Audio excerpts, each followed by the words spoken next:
Went to fire my Toyota up, load my dog box, mother.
I mean, no, it's not crazy. I guess.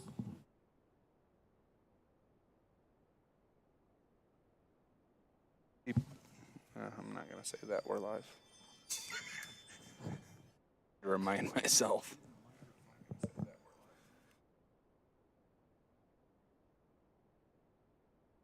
Behave, Jacob. Brother Jacob.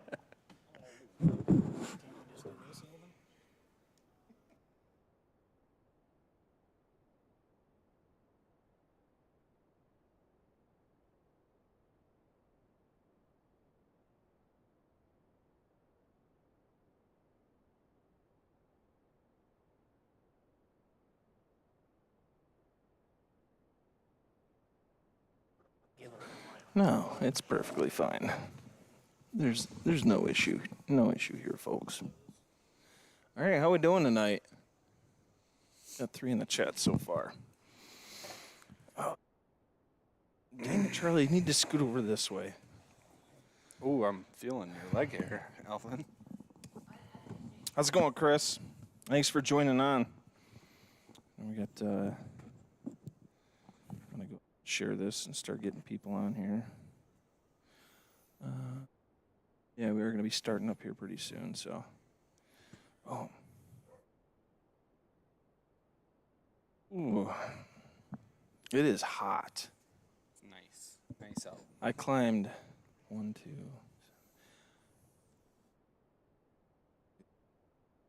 7, 9 trees today. 1 oak, 1 pine, and the rest were popple trees. Felt good to be up in a tree though again. How's Yeah. your ankle? It's getting a little bit better. Yeah. Yeah, it's just really, really slow. I don't know, like So you probably don't use your Achilles much climbing, do you? no, I don't. No, don't use the Achilles very much climbing, but Your spike's kind of like sitting the ball of your foot, right? Yeah. Kind of in the flat of the Yeah. arch of your foot. yeah, right in the arch there, and that it definitely does help. Yeah. But man, I should have went to the bathroom beforehand. Michigan North, doing great, fellas. Cheers. Audio and video looks good. Thank you. Appreciate that. We got. I know we had a little bit of problems with the streaming last week, but Yeah, hopefully we're hopefully. gonna have the issue resolved this week. So What'd you come up with on that? Just Just the Wi-Fi. the Wi-Fi? yeah, I think it was just the Wi-Fi. Ooh, got some sweets coming in. Look at Kevin. We just got done eating dinner. But Ah. doing that on purpose or what? I got some background noise on the cooler over there. Huh? No, we're just waiting for everybody to come in. So you're Yeah, good. we're getting all fired up. I thought he was doing it to piss us That's what it looked like. He was bent over and he was just. He was putting a little bit of lubricant on there, wasn't he? Well, he went into the house in the bedroom for it, so I didn't know what he was getting. And then he goes out here and he starts spraying the door Yeah, you got some sun this week too, didn't you? today. Ooh. Did you get some sun? Oh, yeah. Yeah. Yeah. I'm already starting to tan up. I though. got Don't mine. burn, no, dude. Check this out. I got mine going. Dude, you're See? burnt. Oh, I am it burnt. don't- It's not burnt. Right. burn. Just I like me. can't- It's I can't go red, outside It's without red. burning. but it don't hurt. Like I told the woman, I was like, tomorrow you're gonna be pissed because I'm gonna be tan. Yeah. Yeah. You'll turn right Yeah, brown. I'll just. No, I did. That's you. That's the native in you. I did 3 Dude, driveways. we're making you look white. I know. You Look said at you were that. outside all day. Yeah, I was up. Well, I Got wear a long sleeve. Yeah, I wear Yeah. long sleeves. Otherwise, stupid stuff like this will happen. Yeah. Like carve up, climbing trees and stuff. So I did 3 driveways today. That's why I'm all. I red. saw that. Good job. Yeah. Yeah. A little shout out to you. I don't even know if you came up with a business name yet, did you? I have, but So it's not everyone for here, sure yet. Charlie is I think he's catching on to what me and Jake have done here. He's sick and darn tired of us having all the free time out in the woods. Dude, his Yeah. boss is probably going to be listening to Yeah. this. Oh yeah. I still got a few more, Oh yeah. few You might more want to months, hush a few that. more years. Yeah, it's not full time, so. No, but you're definitely starting some. I mean, look Yeah. at me. I worked in worked as a corrections officer for what, Yeah. 4 years 4 years almost. while I was doing my tree service. No, You we're know. up. We're up here. Right? Am I on? Oh, Yeah, there we you're go. on. Everyone can hear you. Say hello to everyone. Oh, Kevin, did you want to say hi to everyone? Yeah, come around. Everyone, you guys remember Kevin. You'll see him in the next episode, which we're really excited about. But love to hear everyone's thoughts on this past week's episode. Like I said, I mean, when I was editing them, I knew that 4 and 5 were going to be pretty awesome. Mm-hmm. Yeah, you both did a really good job, and I mean, putting the story together and everything like that. It was a good one. I knew it was going to be a good one. Well, That'd be pretty rough without a good video editor. Yeah, yeah. seems like you can find them around in every tree though. Every year, just gets Nowadays, better. anyways. We just get better with the years. Yeah, no, it was really cool though. I mean, Jake, I honestly don't know. Like, what are the odds that you scoring on that buck a year from your brother's passing? I mean, that was just Pretty unbelievable. yeah, Yeah. that was just crazy. I didn't even really have like I can't say that I didn't have high hopes. I knew that I had a decent chance at shooting that buck, but Yeah, I thought it was more likely that I wouldn't kill it on that day and maybe kill it the next day, but it worked out. yeah. Go on there. All of you, all 3 of you, good. All right, Tom's in the house, Allie's in there. All right. Yeah, I think looking back on that, and I know that wasn't, this isn't your first year in there, but it just seemed like you fine-tuned your strategy on that to where it was bound to happen. For sure. And I guess I went in with the same strategy, just different execution. Yeah. Same spot. Same spot, same blind was in the same spot. Yep. Went into it the same way. The only thing that I did different this year was I had everything done in the first week of October, Yeah. and I never went back Right. until I hunted it. Yep. Put cameras out and everything first week of October, put my blind up. Yeah. Everything was ready to go the first week of October. Minimal intrusion. Yeah. Yeah. As to where the year before, I didn't put the blind in until like very end of October, beginning of November. Mm-hmm. You know, when everything was already happening. Yeah. And I think that kind of screwed me the year before. And the one time that I hunted it the year before, I still seen bucks, just not one that I was willing to shoot, you know. Right. So And I think that the episode 4 that started with the deer drive, didn't it? Yeah, within that time frame, yeah, right in the beginning. yeah, Thanksgiving morning I think is where it started. Yeah. Was it? Yep. Well, yeah, we were at the cabin getting food and getting everything ready. But yeah. Yep, before we headed out for the deer drive, I think is where episode 4 started. Yeah, you were making breakfast. Yeah. And, okay. Yep. Kevin Yeah, and so Brinley were on there. the deer drive, I mean, I know that after going through and like editing a lot of the footage, I know like 10 different things I do different. But with that being said, now I'm pumped up for Next year. next year. Yeah. Yeah, I think it could be a really cool thing if like we were Yeah. able to show everybody the whole scenario of it. Yeah. You know, and how the whole thing went down, because we didn't tear them up or anything, but quite a few people shot at deer, quite a few people seen deer. You know, we killed 2 deer. Yeah, we ended up with 2. I mean, Yeah. and you know, it was just what, 2.5, 3 hours? Yeah, it was just a short deal. Wasn't anything super elaborate, but I think if we started first thing in the morning, do a couple more drives, yeah, we could probably make a better day out of it, you know. yeah. Yeah, I agree. But I remember sitting back thinking about that, like, oh my God, there's so many different ways. I wanted to do like a drone footage, but the problem is with the drone is it would be against the law to fly the drone over that. Mm-hmm. But how cool would that be to be way up above looking down on like pushers? You know what I mean? How cool would that? So would it be illegal for someone that doesn't have a hunting license without a gun to do it? That I don't know. Because you wouldn't be able to have any contact with the people on the ground, I Right. would assume. Mm-hmm. But I would, now I want to ask. I 'Cause it should would be ask cool. about that. You go up, you'd see all of the orange, Oh, yeah. And, You know. you know, it'd be cool to kind of break especially in it the down. hardwoods like that. Right. I mean, because deer drives are, I mean, they're one of the most effective ways, you know, that people kill deer, especially during rifle season, obviously. Mm-hmm. But, you know, I mean, we do it in a way where it's like it's Thanksgiving morning. Not a lot of people or you know, it's later in the morning. It's around, what do we meet up at the bar at like 11? I mean, Yeah. everyone's pretty much done. They're going to watch football and everything. So I don't really think we're that, you know, invasive on other people. I mean, that's the number one thing is you want to respect other hunters in the woods, but you also want to have a good time. I know it's a tradition. It's been a tradition for you guys for a really long time. The first deer drive I ever went on, it was with you guys. Right. Yeah. Yeah. I can remember that. And I feel like anybody sitting in a deer blind in a remotely decent spot, the way that we push them, is at an advantage. Yeah, because You they're going know to get what I deer mean? pushed to They're them. going to get deer pushed to them. Right, right. So I don't think if people are sitting in the areas that we're driving, which I don't think I've seen that No. Yeah, in a I long didn't- time. I didn't even We've- see any we've blinds pushed- or tree stands. We've pushed our own hunting spots, and we just go and sit our own blinds, but Mm-hmm. that's about it. I Yeah. don't think I've ever walked up on somebody sitting in their blind. Yeah. I take that back.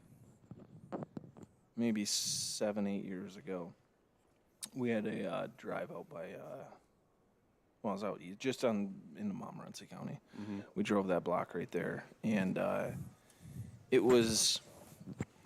That's pretty loud, Charlie.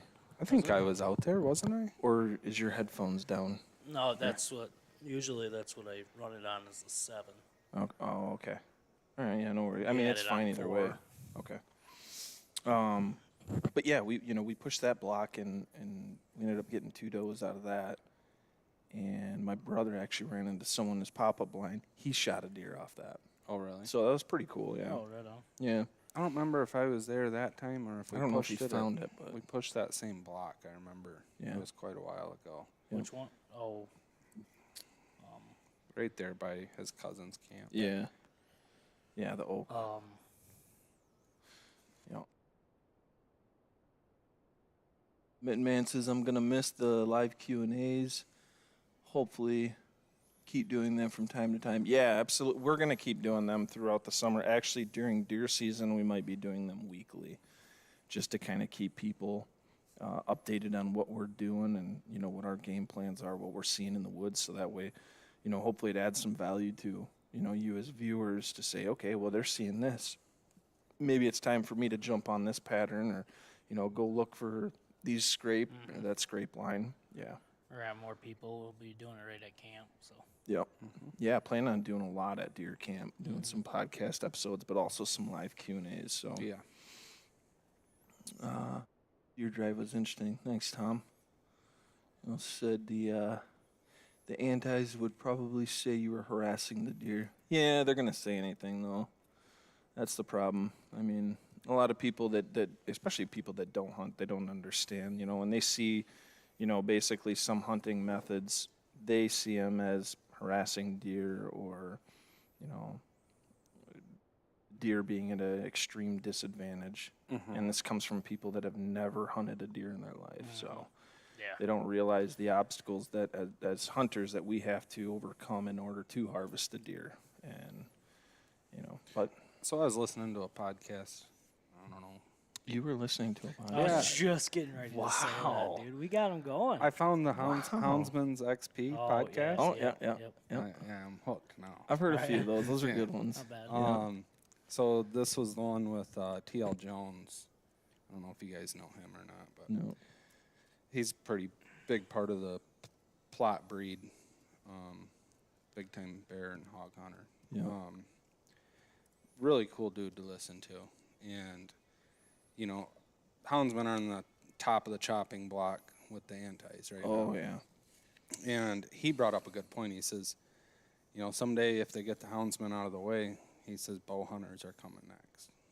He Yeah. says bow hunters are next up on the chopping block. Yeah. He said with all the wounded deer that are shot every year, he said it's one of the more, not unethical, but, you know, in If you think about it- anti's eyes, you know, it can be, in their eyes, inhumane. Yeah. You know. Well, in all reality, I mean, if you want to break it down, bow hunting is by far less lethal than hunting with a rifle. Right. The quickest, easiest method of harvesting a deer is by shooting it with a rifle in the right spot, dropping it, and having it done right then and there. It's more difficult to bow hunt a deer. Yeah. You know, and I think everyone knows that. But yes, are there far more deer that are wounded, and get away or never recovered? Yes, but that's, you know, unfortunately, there's a lot of deer that are hit by cars. You know, there's a lot of deer that are eaten by wolves, you know, I mean, coyotes, you know, so it's not just a human element. I mean, nature in itself is cruel, you know, but this is easy for us to say. We're living in the comfort of a warm house, or air conditioned in this case, because it's almost 80 degrees out. Oh, I have mine on. Yeah, but it's easy for people to critique that because we live in such comfort. We live in a first world country. Everything is handed to us. We want food. We go to the grocery store. We go to the drive-through. Yeah. You know, people don't have to work for anything anymore. Therefore, they don't have an appreciation for, you know, the elements that nature can give us. You know, the obstacles that nature can give us, and they don't see eye to eye with it. They almost want to take all the struggle and pain and competition, everything out of it. And it's like, well, now you're taking all the things that make life awesome out of life. Right. Why do you want to just coast and make it easy? Well, bow hunters, houndsmen, you know, trappers, everyone, people who spend their time in the woods or on the waters, they understand that. They understand the struggle. They understand that, you know, nature in of itself has a major advantage over us as hunters or anglers, you know? And I think that when you talk to an anti-hunter and you try to relay that message, you know, sometimes it can get a little, well, you know how some of them people are. They can't handle facts, so they just blow up and they start screaming and calling you, you know, everything from a killer or a racist, you name it. So, Tom was referring to the drones. Yeah, I gotta see. I'm gonna make a call. Actually, one of the conservation officers in the area, he goes to the same barber shop I do, and I usually see him from time to time. So I'll pick his brain on that. What drone do you have? I have the DJI Mini. Did you get it fixed? No, I got a new one. Oh, you did. Yeah, I got a new drone. Yeah, because That's- didn't you like run into a tree or something with the other one? Yeah, the last one I had it was the Mavic, and that thing was awesome. I liked that a lot. But yeah, it was really windy one day, and then I was trying to fly it, and I was messing with the remote, and the wind was taking it, and it was trying to fight it, but it was too windy. You did find it, eh? Yeah, yeah, it fell right where I could see it, but it just smashed all, you know. But yeah, you got to keep the firmware firmware updated on those, otherwise it won't pick up the GPS. So. Travis picked one up. Oh, did he? Yeah. It'd be a good idea for him as a landscaper. Yeah, he did a couple shots with it, and it's a pretty expensive one too. Yeah. But he's only used it a couple times. Yeah, I think not his mine- bigger jobs, but I think mine was like $450, $500. it's around 6. Yeah, the first one I had, the Mavic, was like, I think it was like $1,100. Yeah, but that was like when drones first started coming out. You know, now you can get almost better quality for You half could the use it for price now. scouting, right? Yeah, you can use. So the law is in Michigan, the way that I understand it, unless anything's changed, and maybe someone can chime in, is you can fly a drone over an area, but not within 24 hours of hunting it. Okay, all right, yeah, that You know what makes I mean? sense. So like when we'd go out and we'd kind of like, you know, put the drone up in the air, For even if it was camp. even if it was at camp, like we couldn't go in there within 24 hours. Oh, that's why we and always hunt did that. it right before we went. Yeah, I the always- day we set up, you know what I mean? It's Yeah, I like always did week it- and a half before we even go out there. So. Right. So, but I don't think any of Man. us hunted anywhere near camp this year. No, hell no. No. I had at one point I had a half-hour drive, actually 40-minute drive, you know, getting to where I was supposed to be. What caliber gun are you guys using? I use a 300 Win Mag. Actually, this year I used a 308. I have a 308 and a 300 Win Mag, both Browning X bolts. I couldn't find ammo for my 300 Win Mag, so I had to use the trusty 308. Yeah, I had shells for my 300 short mag, luckily, because I couldn't find any. Yeah. I did end up getting some, though. Did you? Yeah, I found them. It was after season, though, but it was down at, Cabela's or Bass Pro down there in Dundee. Is that Cabela's or Bass Pro? Cabela's. That's Cabela, okay. Yeah, so I ended up finding some down there, so I got 2 boxes. Well, we looked all over when we went to Ohio for my 300 short mag shells. Stopped Yep. at every store and couldn't Yeah. find them. Usually that'd be the place to find them, was when we go down there for our Ohio deer camp, and, you know, we'd find them down there, but You know, I don't know. And, of course, I like a specific bullet. I like my Winchester, and then I'll even shoot Hornadies, but I like see, the I think Winchesters. Hornadies are my least favorite. I've never owned a gun that shoots Hornadies really well. Really? My first bit was a Browning A-bolt, my 301 mag Browning A-bolt I had. That one shot. The Hornady Superformance is very, very well. That's what I got See, this that's all I've ever tried, and my 300 Win Mag shot them terribly. I had a 308 that shot them terribly, and when I say terribly, I mean like I couldn't group them inside of 4 or 5 inches at 100 yards. Yeah, that's not good. And that's not good. My 270 was like that. Yeah. Yep. Actually, the worst bullet I ever ran through that 270 was a Federal Premium. You know what? I lied to you. I don't think I've shot Hornadies out of my 300 short mag. year. Yep, yeah, you did. I don't Isn't think that so. what you first bought with the gun? No, fusions. Oh yeah, they were. They were Yep. fusions, and those sucked out of it. Well, Yeah, it wasn't that's what very I good bought was the bullets in Hornadies. these. And the first box I had 3 misfire or didn't go off. Hornadies Yeah, or well, fusions? believe it or not, Jay's took the shells back for me. Dude, that happened to my elk hunter this year. One of my elk hunters. Yeah, I remember you telling me about Dude, that. I could not believe that. What brand? Oh, man, I don't know. Hornadies.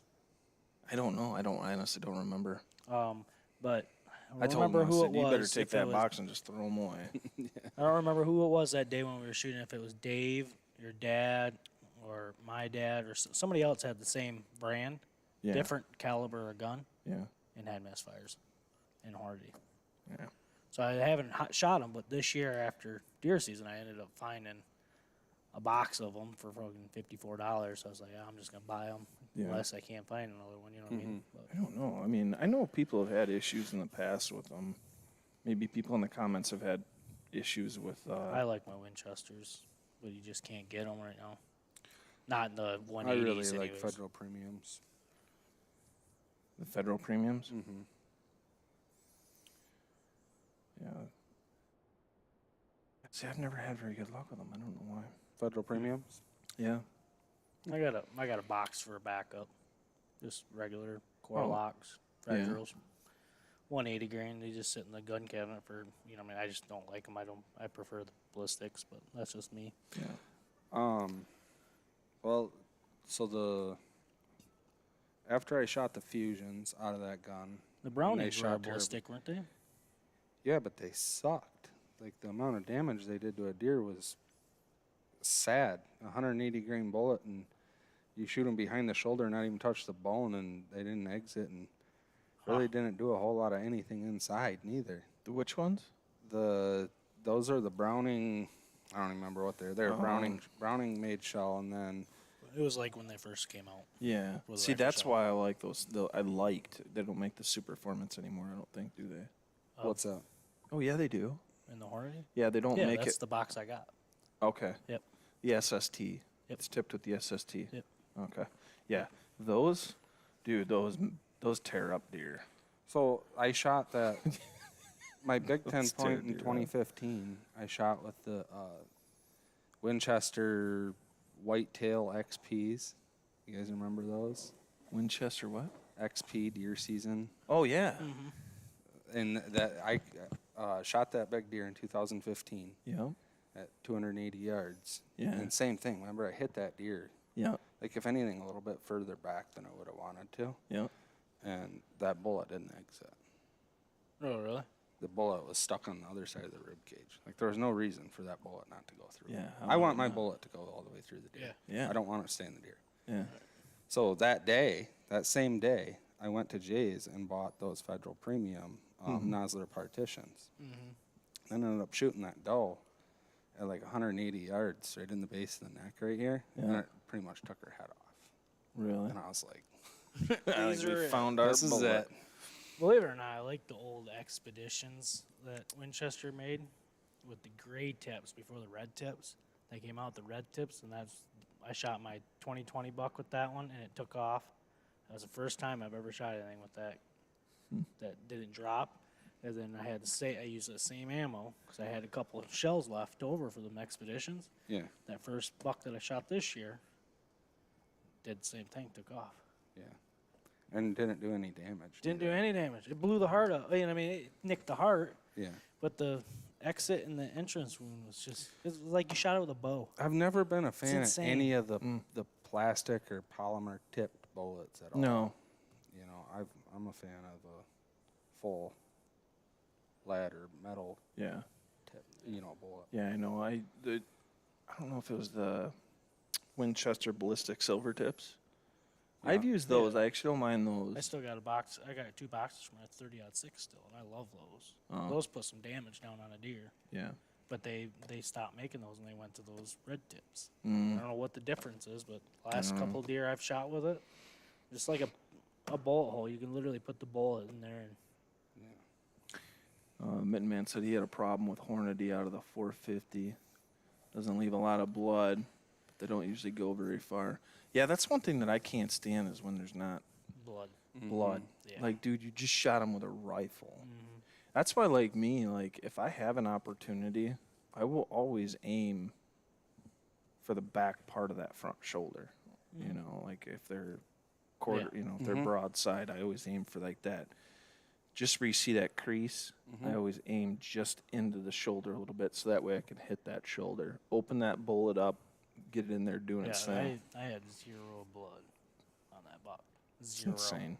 Till 5 feet before the deer. And where did you hit him? Right where you're talking, just a little low, So it's just right against that shoulder, but I missed the shoulder. Yeah. It was just touch low. yeah. Took the heart, bottom of the heart. But I mean, You know what? motherfucker. My brother, he killed a couple deer, and my dad has too. With actually, Caleb shot that big 8-point with a 243 with the Hornady light mags. Yep.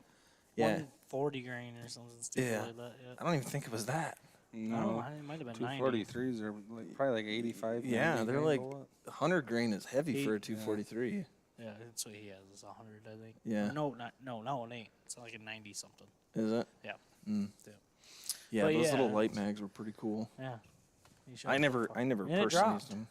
Well, he shot it in the neck too, though. Yeah, my brother, he'd always wait till they were quartering to him, and he'd put it right here on that neck, at the base of the neck where it would go down That's into my the bow. favorite shot. Whack! Dude, them deer just, they buckle. That's one of my favorites. That's where I try to shoot them too, right in the base of the neck. Yeah. Especially when they're looking at you. Oh, yeah. We'll see something like that When they're come like, Tuesday. what is that over there? And then all of a sudden you just stone them. There might be something on the next episode that's similar to something like that. Yeah. Yeah. Which one was looking at? Oh, yeah, the big one. yeah. But he didn't drop. He No, didn't he drop.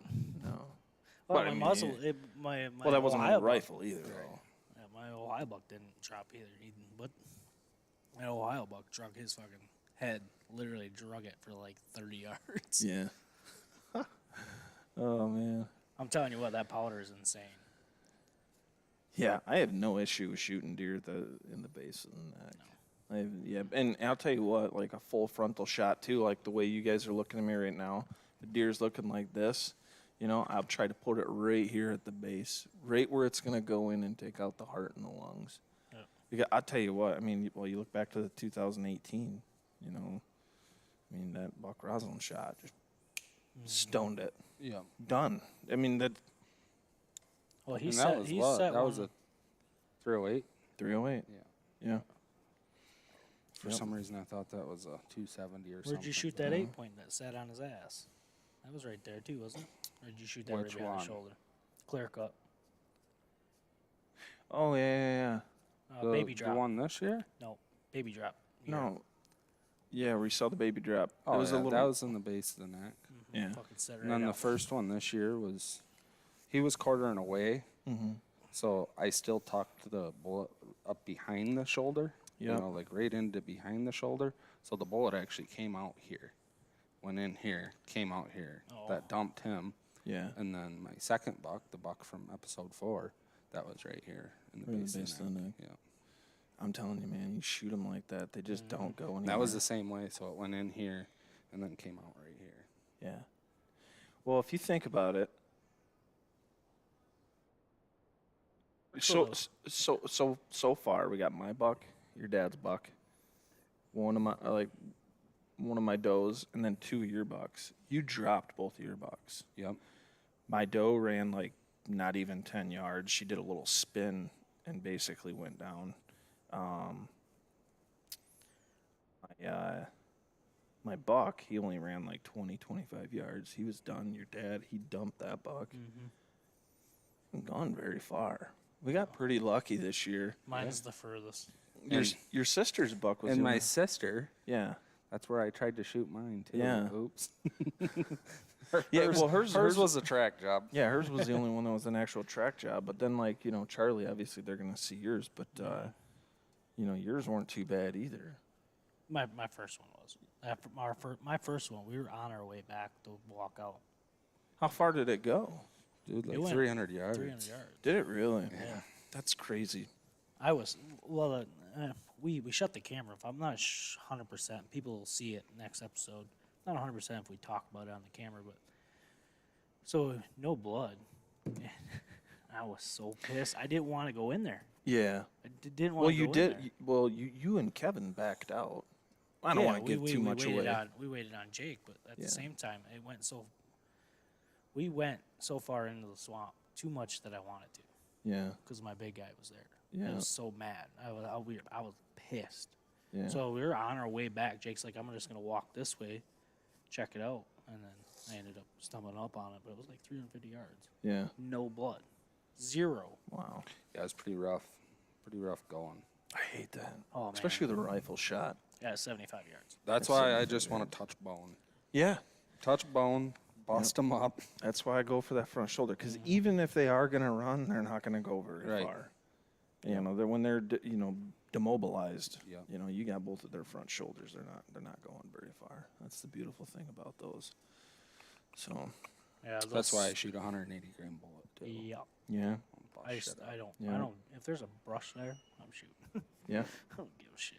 yeah. 180 grain plus. Yeah. That muzzle loader of mine, there's literally, they'll see it, but both times I've shot my muzzle loader box, there's something in the way. Is there? I just blow right through it. Yeah, honestly, with muzzle loaders, I don't think it's much of an issue. I mean, That smoke that I use a got now, 265 grain bullet in You mine. use the same bullet I do. Yeah. Okay. Yeah, I just use a Yeah. different powder, and Jays don't carry it anymore. I don't know what happened, but I could still order it online. So I ordered two packs of them. Then, yeah. That's fucking insane, dude. I can watch the deer after I shoot, Yeah. like completely clean as clean can be. Oh, you're talking about the powder. The powder, yeah. Yeah, yeah. Well, it was like that. I used the Blackhorn 209. You know, measure it all out and everything. That stuff works great, and it keeps your gun surprisingly really clean. My dad uses the White Magic, and it keeps the gun clean, and you can still see after the shot. Yeah. But that blue something, dude, it literally is smoke. It fills the whole blind up and right in front of it too, but you can see right through it. It's Yeah. just blue. You literally, it's like looking through a blue fog, and you can I watch that whole deer just do his thing. Yeah. It's insane. Ohio, I watched that whole thing, but I wish I could have shared that one, but my little camera buddy Chad was filming the wrong buck. So I guess to get into the episode 4, kind of breaking it down. We obviously got to cover your buck and kind of like what pattern you were hunting, and then also Lexi's buck, because that's what we ended the episode on. So Yeah. kind of why you put that blind there, and So, the first one, did we talk about that on the last? I think we did, but we'll talk about it again. yeah, Maybe it was in the podcast we talked about it. could have been. But so yeah, I was hunting a transitional pattern, kind of like between a transitional pattern and a bedding pattern. Yep. You know, I would lean more towards a transitional pattern, because they can lay anywhere there. You know what I mean? They could very well. I've watched deer lay in front of me. You know what I mean? But Yep. it's like that for a long ways. You know, so I think the majority of the deer I see, they're in a transition. You know, Yeah. to lay down, and like the buck that I killed, you know, he was, I'm sure scent checking that for does. Yeah. You know, he had the wind at his left shoulder. Mm-hmm. He was following the edge of the river, You're off the camera, bud. leaned right out. Always use your Like, where'd belly. Jake go? So he had the wind at his left shoulder, and he was cruising up the edge of the river. Okay. So he had the river on his right-hand shoulder, wind at his left shoulder, checking for does bedded Yeah. upwind of him, you know, off the edge of that river. And then Lexi's buck, we were pretty much tucked right into a bedding area. I know it's pretty thick in there. Yep. Just kind of a high spot in the middle, swamp on both sides, Yep. and then a high piece of high ground that was clear cut probably 10, 15 years ago, you know, a bunch of overgrowth popple and stuff. It's turned into bedding. Yeah, it's just a sweet little spot. There's always been deer stacked up in there. I actually hunted that spot the year before and had some film of the one horn buck. The Oh, one that okay. was busted off, it was an 8-point. Yeah. I was hunting it from a tree stand instead of a ground blind. Okay. But that was that same spot. So pretty much took that knowledge from the year before, and ahead of season put that ground blind in there with the intentions of saving it and taking Lexi in there when I got the time, you know, and Yeah. slipped in there and it worked out. She was pretty pumped. Yeah. That was really cool. I tell you what, I mean, like, I love your I love all of our reactions, you know, on camera after we shoot a deer, but like getting to see, like, I know, like, you know, Kevin in the youth hunt, and then also like Lexi, you know, with her deer that she shot. I mean, it's pretty hard to beat that. No, yeah, Especially that's a when, pretty good one. you know, and I'm sure all of you can attest to this. Like, when you grow up hunting around that, you remember how excited you were when, like, you know, your dad or your uncle or something like that shot a deer, and you know, you got to be a part of it in just the smallest little way. You know, finally being able to be behind the gun, be in the blind, and doing it yourself. You know, with the guidance of, you know, your dad, and you know, I think it's almost better for like us as hunters getting to see, you know, kids shoot deer, because it's like, yeah, I know, I've been there, you know. Well, and like a little bit of a backstory on Lexi's deer. I knew there was better deer there, you know, and the 3-point was coming in my head, you know. I'm like, it's early, we want to wait. Yeah. She was wanting to shoot it, so you hear that pause. She's like, "Can I shoot it?" And I'm like thinking in my head, I'm like, man, I think we got a really good chance to shoot a good buck here. But I'm like, yep, go ahead, come on, let's go, get up, shoot it. Yeah. I get more jacked up and shooken up when he shoots than I do. Yeah. Crazy. We're gonna find out next Saturday when we turkey hunt. Hopefully, you're better at shooting turkeys than your dad. Yeah, we talked about that last night on the podcast. Good. Because that could not go unmentioned. I got some pointers. From the turkey killer there. Well, every time when I first started turkey hunting, anyways, I was told always to, when you're aiming, if they're out there, you know, 25 plus yards, you know, you set that bead on top of their head, almost like you're trying to just set it on their head, and then you let her rip. Damn it! I knew I was doing something wrong. Yeah. Damn it! I thought it was the ammo or something, maybe the gun. You tried blaming it on the ammo the one day, because I know we covered that in the podcast. Was it like last week or whatever? But me and Aaron, we were out with Charlie. We took him out hunting. We got onto this bird, and he gets on a logging road, and all of a sudden, here comes this thing, like, right in. We're like, oh, dude, this is happening. And I don't think we were filming or anything at that time. No. So you two already got your guys' turkey. It was we just wanted to hunt. Yeah. So we were trying to find someone with a tag, and took Jake knows about that. Charlie has this bird like 15, 20 yards in front of him, just sitting there strutting right up, just can't fit through the doorway, you know, and boom, and it does like a somersault, just runs right off, and we're like, we look at Charlie and we're like, dude, how did you miss that thing? It was like served up on a silver platter. I think we hunted like 3 or 4 days and couldn't get it done. And eventually, I think he just gave up on me. I think he truly did. All right. I think I was waiting for him one morning and he just didn't show up. He's just like, I'm done. You're not gonna make her as a turkey hunter, bud. Dude, you are the schlep rock. Oh, I'm bad at it. Remember when you had your bear tag, and you were hunting with hounds with me? Oh yeah, we just That was the worst week of bear hunting I've ever experienced in my entire life. So opening day, we treated a nice bear. It was a sow. Had a great big white patch on her chest. Beautiful bear. Yeah. But we wanted to let her live, you know. So we passed her, and the rest of the week we couldn't buy a bear. Wow. It was terrible, dude. It was horrible. The worst week of bear hunting I've ever had in my life. And this was what, 6, 7. I didn't have nearly as good of dogs as what I have now. Yeah.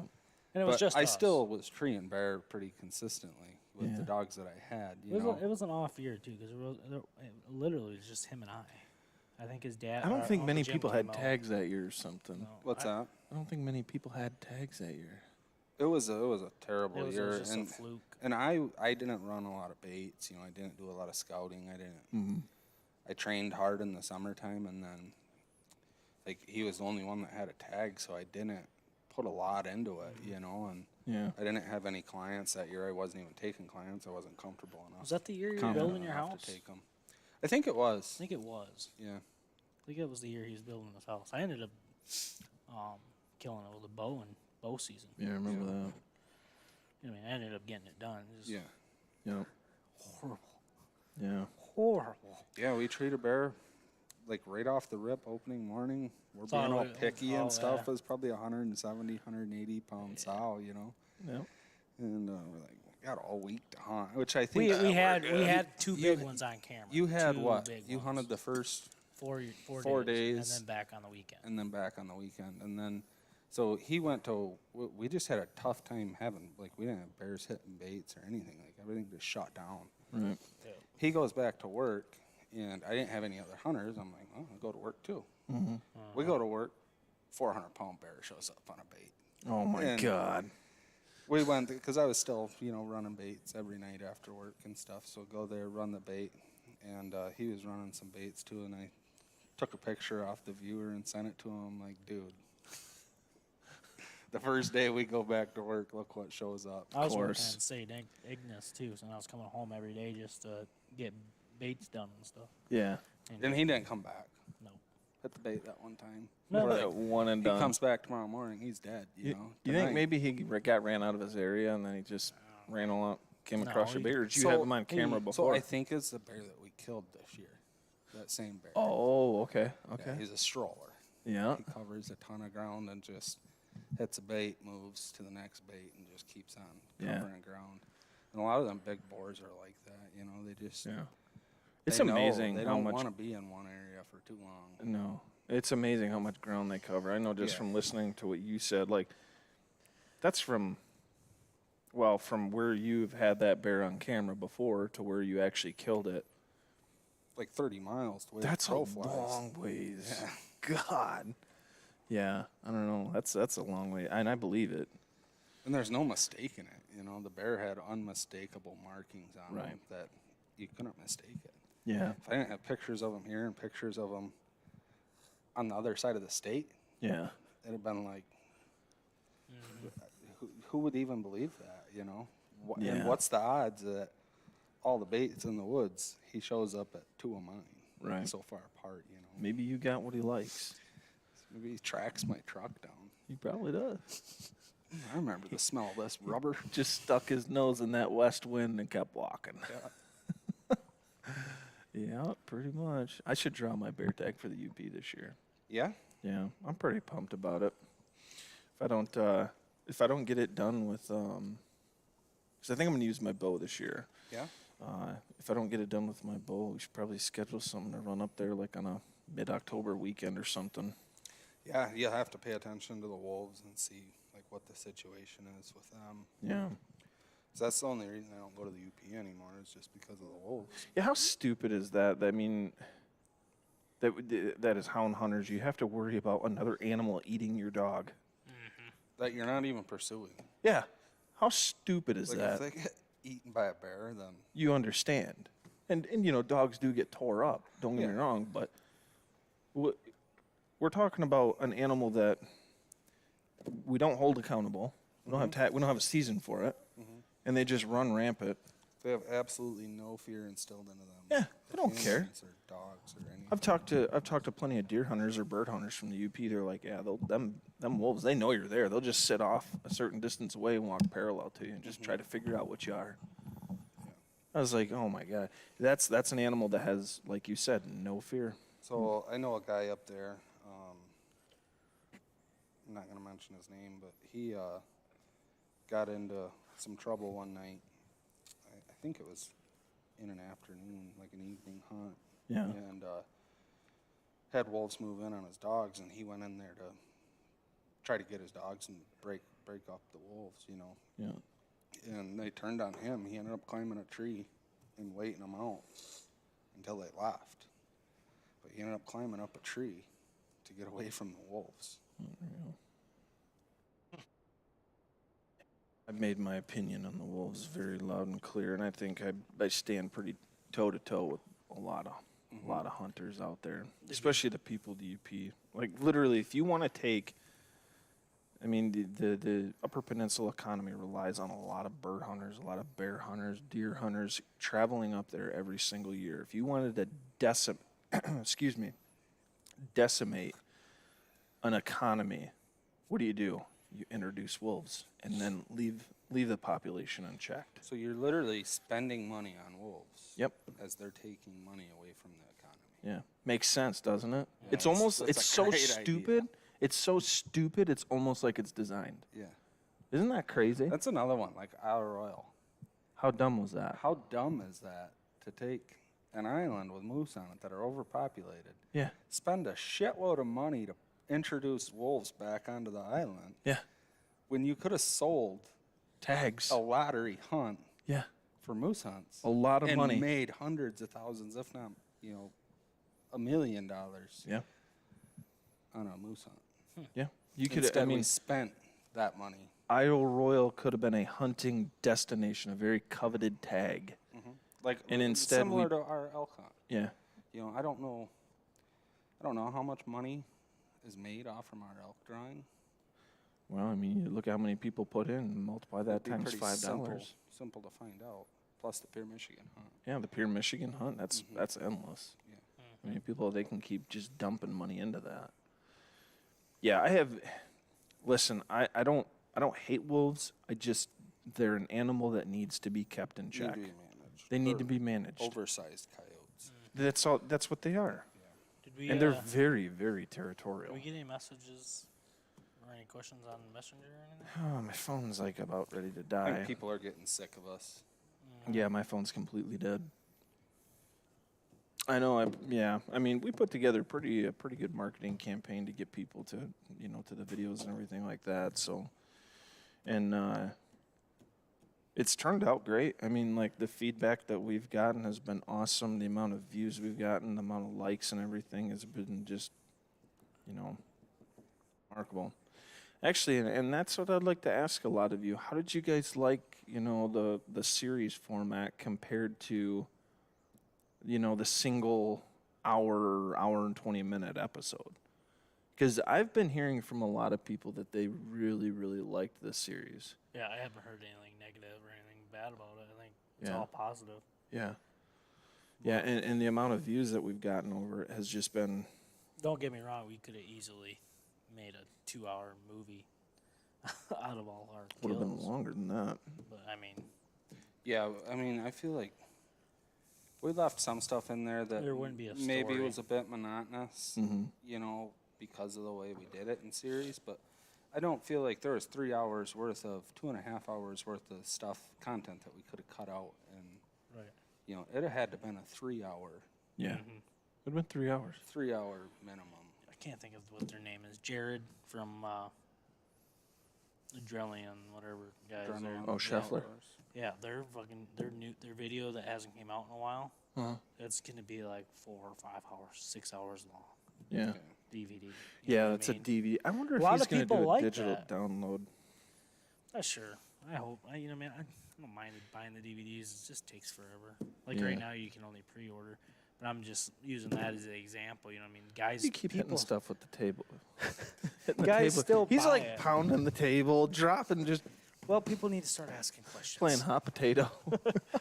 He's mad because you guys are not asking us questions. Charlie's going to go on a rampage. Yeah, we got to know how you guys like the series format this year.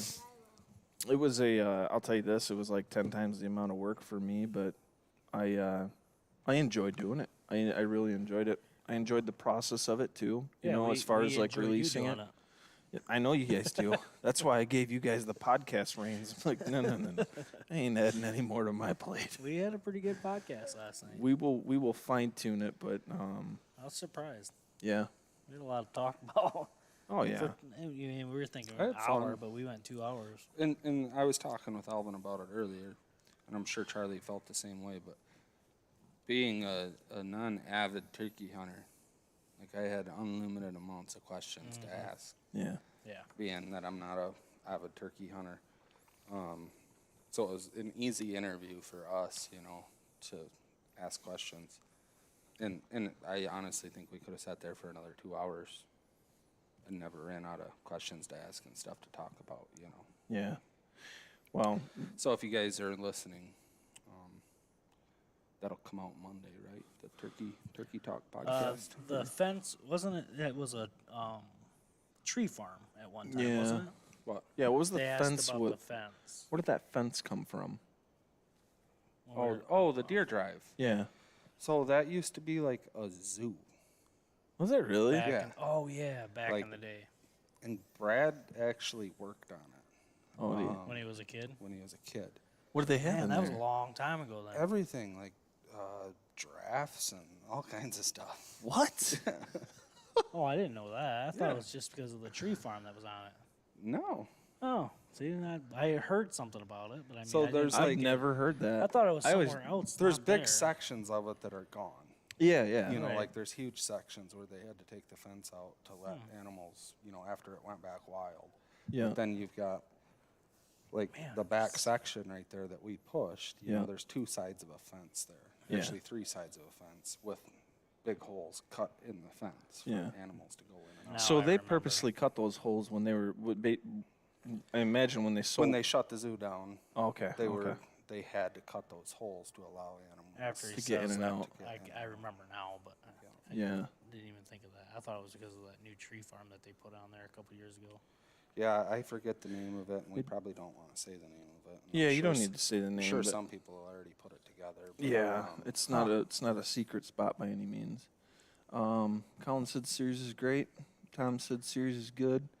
It gives something to wait for. I appreciate that. Yeah, I think that It gives people at camp, like, you know what I mean? We got TV at camp now. You know what I mean? I think we're it gives, rolling in I it think now. it gives the guys at camp when they're up here camping, or they're in Ohio camping, or Yeah. anywhere else. That gives them something to watch. And now that rather than just having 1 episode, they have 5. yeah, Oh wow! Well, we're up here for 5 days. Let's watch one tonight. yeah. I mean, that'd be pretty cool. I think, anyways. Yeah. But Tom said you guys are too young. So I'm sure he knows all about it. Oh yeah, Tom knows all about Yeah. that. Yeah. Tom, did you ever go to the zoo? I don't think it was open for very long. did he? No. I don't think it lasted Did very you see long. him with a balloon in his hand? Could you imagine like being out there and As a all? kid, looking at the giraffes with a balloon in Yeah, his hand? just sit there with the giraffe. He was probably a teenager then. Alvin, did you get the doe you shot on the deer drive? I heard you say. Yeah, that one was actually the one that Chuck ended up finishing off. Yeah. That had the busted off main beams. Yeah. It was actually Yeah. a illegal, illegal buck, you know. Yeah, you couldn't tag it with an antler tag. And I know we said that on the video, but obviously we verified that when we got back to the truck. But Which you said you thought it was a buck, you just didn't see horns. well, because when I saw it up on the ridge, so I'm walking and I look up the ridge and I see a deer laying there. First thing I did was I looked for your brother. I'm like, where's he? Because he was to the left of me. Yep. And I saw him. He was just at the toe of the ridge and he was just starting to make that climb.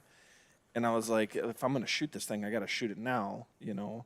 And so I turned up, got on that branch, boom, you know. And it kind of buckled, you know, like this, and then it started taking off. Well, it was running the top of the ridge, but then it dropped down, and it was a lot easier to see it then because obviously there was snow in the background because it had a backdrop. And I saw it, and it kind of started slowing down a little bit, and I just kind of, you know, already having a hole in it, I was like, well, I'm gonna fling lead at it, and boom, I shot again. I don't think I hit it, but as soon as I got up to the tracks, I saw blood, and Travis was to my right, so he comes walking up. I see him. I was like, Travis, I hit it. I got blood, you know, and it was like seconds after that we hear your dad shoot. Boom. We're like, okay. Yeah. And it couldn't have been That's more a than good a spot because I sat there the year before and shot doe there too. They just Yeah. come But right they in. shot at deer where we were at the year Yeah. before, too. Yeah. It was a lot better the year before. Like, there was a lot more deer in there for some reason. Well, they had just logged it. So do you think they had any? No, that'd been logged for, Oh, it was. that's been 4 or 5 years. Damn, it looked pretty At fresh. least, yeah. It's It was not open fresh. for a while. Never went there. There was a big attraction. Big attraction restaurant. They had a restaurant and a lodge on there. Yeah, so across the road to the north, Yeah. the dirt road to the Oh, north. okay, yep, that yep. was all the same property over there. Everything's Okay. finally coming back, and I started remembering all the stories and stuff. Yeah. Yeah. Okay. Yeah, Tom lives pretty. That's actually pretty where the close to drafts there. were at, I think, was over on the other side of the road. Yeah, they probably. They had like their own barn and stuff.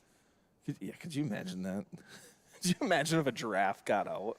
Oh, Jesus. You're sitting in your blind Sitting on here in opening tree day, stand.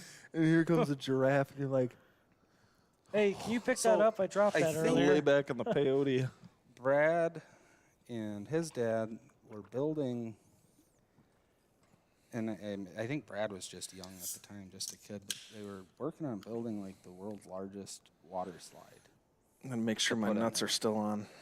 And they ended up closing I may have this a little bit wrong, but they were working on building this water slide, and they ended up closing it down before they finished it. It's your story now. So just make I wonder if it they what I wonder if they were going negative and were like, oh, we got to shut it down, boys. Yeah. Nobody wants to see a giraffe in northern Michigan. Yeah, that's crazy. Well, there was one like that in Oklahoma where I was staying. Same thing. When where you and me met up in Texas that year. Yeah. That same thing where I was staying. There was a bunch of fences and stuff up, and I asked the lady about it. So we drove, and it was huge. I mean, huge. And you could just drive the things. And I come back, and the guy that was with me, we saw some creatures that I don't like to say, but we told her about it, and she's like, really? And I said, yeah. And the guy next to me is like, yeah, we saw those. She's like, huh. We're supposed to call that in. That's what that big sign is for. And I'm like, what do you mean? She's like, you're allowed to drive all that, but if you see anything that's not supposed to be there, you're supposed to call that number that's on that board. And we went back to that same spot, and I don't know how we missed Plain it, as but day. it was the size of that fucking wall there. It says, if you see any weird creatures or anything, please call this number. Da, da, da, da, da, da. I'm like, Like, what? one entrance You in, see a one man exit bear out. pig walking on twos. Yeah, it was half an Go hour then. south of Oklahoma City. Oh, Colin said, what's Personal family matters, shut it down. Yeah. He says. Oh, that's, Huh. sometimes that'll do it. Did somebody try the water park slide and didn't make it, or what? I don't know. What's that? Yeah. I don't even think they started putting up, like they were assembling it in the shop or whatever, you know, they were building all the components to it, and I don't think they ever even started putting it up, as far as I know, but I don't know. Favorite way to cook venison? We need to do a venison cook. We do have to do one. Man, I don't know. I like venison a lot of different ways. Honestly, I like cooking a whole like backstrap. You know, get one that's like 8 inches long. You know, and then just seasoning it, rub it in olive oil, season it, and then I'll cook it to temp, take it off, let it rest, and then just small thin shavings. And I like mixing that with, you know, onions, like grilled onion, or not grilled, like fried onions. Sauteed onions and mushrooms. Yeah, sauteed onions and mushrooms, maybe some fried potatoes. I eat a lot of potatoes. Yeah, I like of it a venison. lot. I just, there's not a, my biggest thing is I don't like venison overcooked. Yeah, I can't Like do no venison matter overcooked. what, if it's cooked rare, medium rare, Yep. it's great. Yep. If it's overcooked, that's probably my least favorite way to have it is overcooked. So, like what you just said with a backstrap, I was cooking venison one night and I had a backstrap. I was in a hurry. I didn't want to wait to cook the whole backstrap. So I took it and I cut it in like 4-inch chunks. Yep. And then I took it and I flayed it in half and butterflied that 4-inch chunk in half. Yep. So it opened up like this. So you had a steak about that size. Yep. And it was about 1 inch thick. And seared that in a pan, both sides, and then threw it on the grill to finish it. And same thing with sauteed mushrooms and onions. Yeah. And that's great too. Yeah. It's basically the same thing that you talked about. It's just Just kind of a different way shortcut. cooking it. Yeah. Yeah. No, that's really good. And you don't have to shave it. You know, you can actually eat it like a beef steak Yep. because it's all, you know, it's only 1 inch thick. Oh, yeah. So you just take a fork and a knife. I'll do that with like tip steaks. You know, you get those tip muscles. I'll cut them like extra thick, Yeah. almost like an inch, like a ribeye. Yeah. You know, and I'll throw that on the grill. And I don't know what it is, but lately I've like that creamy horseradish sauce. Holy hell, is that good? Yeah. Oh my God! I'll eat it with a ribeye. I'll eat it with my venison. You know, because venison. I mean, it better still be red. You know, like I like it like that. I know when like other people see it, you know, you get done, you're shaving it, and then you throw it on a plate, and they think it's blood, but it's not. You know, that pools up there. They think, oh my God, that's not finished. It's like, no, that means it's perfect. So I'll actually take, Go look. like if I take a round steak Yep. and slice it into steaks, you know, 1/2 inch thick, 3/8 of an inch thick, Yep. and I'll cook them on one side. Yeah. I'll cook them on one side and leave the top basically raw. Completely raw. And that's not for everybody, don't get me wrong, but I like it that way. It's good. Yeah. I eat my venison I'll eat a raw lot of venison. different ways, but Tom Loshaw used to do it in a certain way with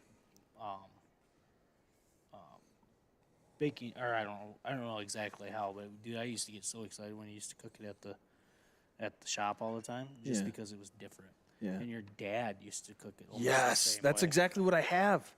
That stuff is awesome. Bring it here, Mom. Oh God, dude, that is What so is it? good. It's horseradish sauce. Really. Yeah. That's the exact one I have. I'll put that on my sandwiches. Like you make those venison sandwiches. Yeah. Oh my God, throw that on there. Huh. That's good stuff. Right there. That's where it's at. No. Sandwich Pal horseradish. I get it from sauce. Meyer. How do you say that? Wollers or Wobbers?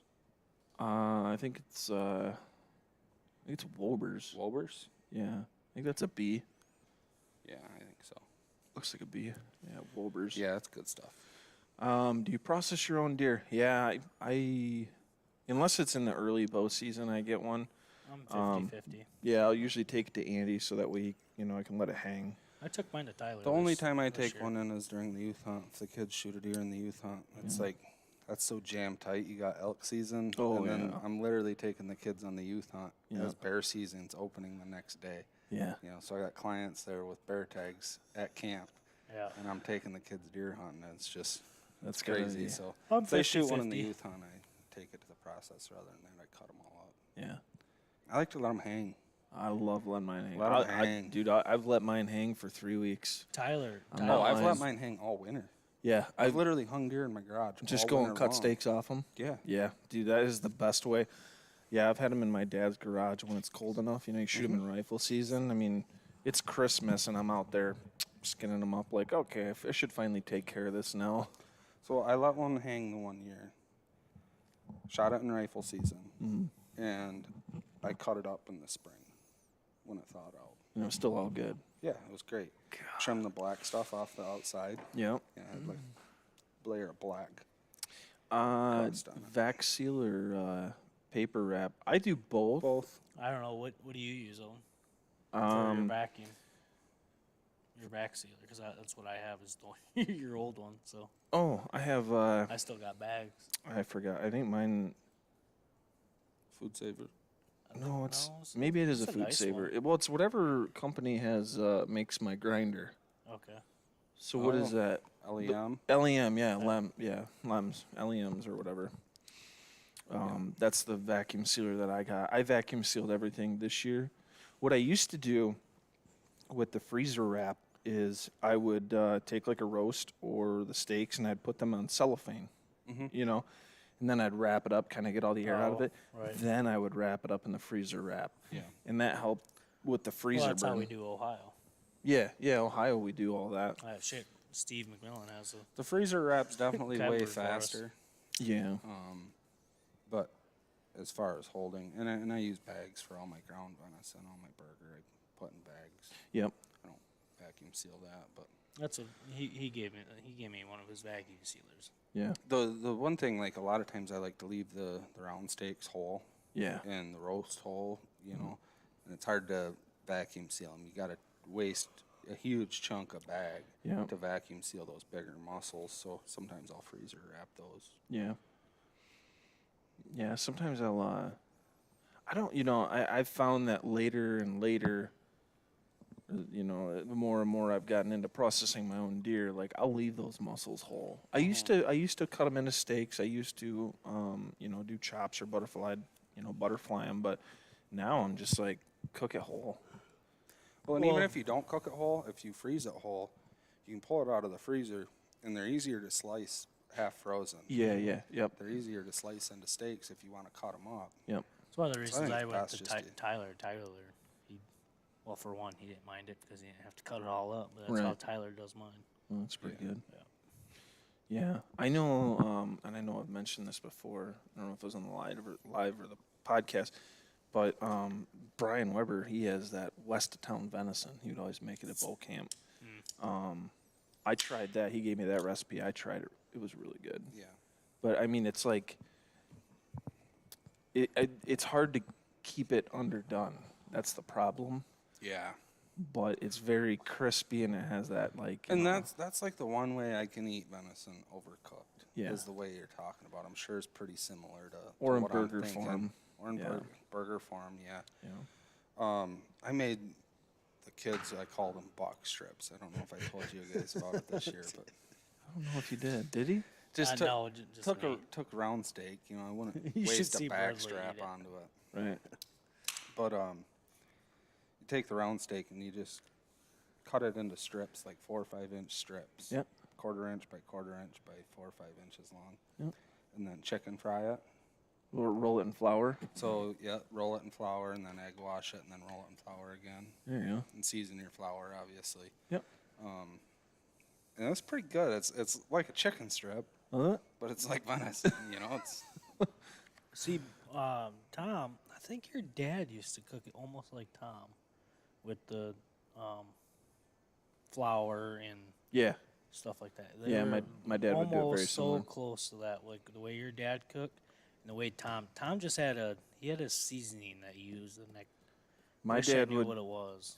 He would do so he'd cut up onion, a white Yeah. onion, and or yellow onion, and he'd put it in the pan with a bunch of butter. You guys know my dad, a lot of butter, or margarine. Okay, and he would do that, and then he'd have the little chops or the little steaks, and then he would roll those in flour. The flour would be seasoned with salt, pepper, Lowry salt, and garlic powder, and it was always really good. But I mean, I might just have to bite the bullet one of the times and go to church, I guess. you're probably going to have to. He'll make you a good breakfast. I showed up this morning. I go because I keep a lot of my work equipment at my parents'. And I show up this morning, and he's cooking himself some fried eggs and everything. And I'm like, oh, already up for breakfast. Because usually the first thing I do is I come in the morning, and my dad's getting out of bed or he's in the bathroom, and I'll start making coffee. Because my dad, he's the type of guy, he'll save coffee. I've shown up to his house before, and he's pouring coffee that he made that morning into like a jar, like a canning jar.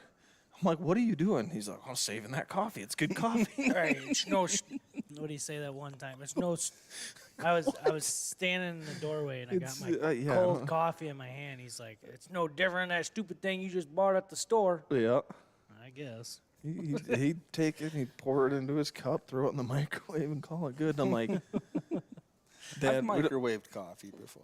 yeah, when you the got day to, be- but I the mean, day like, of. he saves it like it's like a leftover meal. Like, Dad, it's liquid, it's coffee. Just make more. It's like 30 cents. Nope, he's an old Polish farmer. He got to save everything. You could hear him coming down a mile away from the. It sounded like he was coming a mile, just getting it. Oh, He'd yeah. come to that bedroom door and he'd whip that door open and you hear, Boys, and you just duck and there's these chew cans, empty chew cans, flinging through the door. Like, where's my chew? And I'm like, yeah, we would take his chewing tobacco. In the middle of the night, we'd go sneak into his room. We'd take his chewing tobacco. And God loved my mom, but I probably shouldn't pronounce this. I started chewing tobacco at a very young age. not this guy. We had, not you, but we had like 30, we had a tower of empty tobacco cans, okay? Every kind of tobacco. I mean, we had Skull, we had Timberwolf, we had Cougar, we had Grizzly, you name it. We had it stacked up, me and my brother. We were just like a pyramid. And my mom goes, where are you guys getting all those empty chewing tobacco cans? We're like, oh, we're getting them all from Dad, or we get them from the mill, where all our uncles are chewing. They leave an empty can. So she believed us. I think at that point, me and my brother were like, dude, we can get away with about anything. I think my mom figured it out when I was about 2. No, I don't know. She's in there listening. Yeah, I don't know. Let's ask your mom when she figured it out. I was probably like 15 when she finally figured it out.